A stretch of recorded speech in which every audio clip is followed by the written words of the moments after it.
एक बार लक्ष्मी जी और विष्णु जी बैठे होते हैं। तो लक्ष्मी जी मजाक में बोलते हैं विष्णु जी को कि सतयुग में भले ही आपका प्रभाव रहा होगा पर कलयुग में तो मेरा ही प्रभाव है। तो विष्णु जी बोलते नहीं ऐसा नहीं है।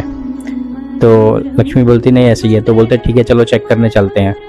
तो विष्णु जी जाते हैं, एक माँ तेजस्वी संत का रूप धारण करके एक गृहस्थ के घर जाते हैं और वहाँ पे और जाते हैं तो गृहस्थ देख के बड़ा खुश होता है संत को। तो आता है, गृहस्थ आता है और विष्णु जी को अंदर ले आता है, उनकी सेवा करता है, पैर धोता है, खाना वाना खिलाता है। ऐसे करके 2 दिन रुकते हैं संत वहाँ पे और बोलता है जब तक आपका मन हो आप रुकिए। तो तीसरे दिन क्या होता है, माता जी आती हैं बूढ़ी औरत का रूप लेके, लक्ष्मी जी, और उस गृहस्थ के घर आते बोलते हैं कि बेटा मुझे कुछ खाने को दे दे। तो गृहस्थ आता है और माता जी को खाने के लिए खाना देता है और जैसे ही खाना देता है तो माता जी क्या करती हैं, अपने झोले में से हीरे रत्न जड़े अपने बर्तन निकालती हैं और उसमें खाना खाती हैं।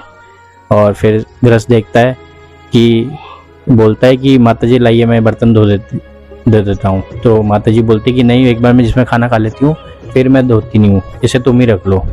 अब गृहस्थ ने तो अपनी जीवन में कितना कभी सोना चांदी देखा नहीं था, तो उसको लालच आ जाता है। वो बोलता है कि माता जी अब आप यहीं रुकिए।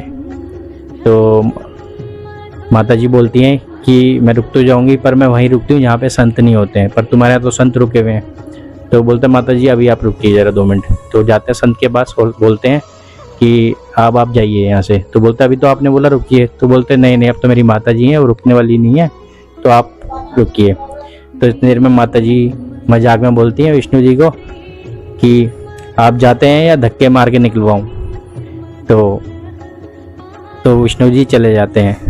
और आपको तो पता है कि जहाँ पे विष्णु जी नहीं होते वहाँ पे लक्ष्मी जी भी नहीं टिकती हैं। तो इसलिए कहते हैं साहब कलयुग जो है माया की दुनिया है। राधे राधे दोस्तों।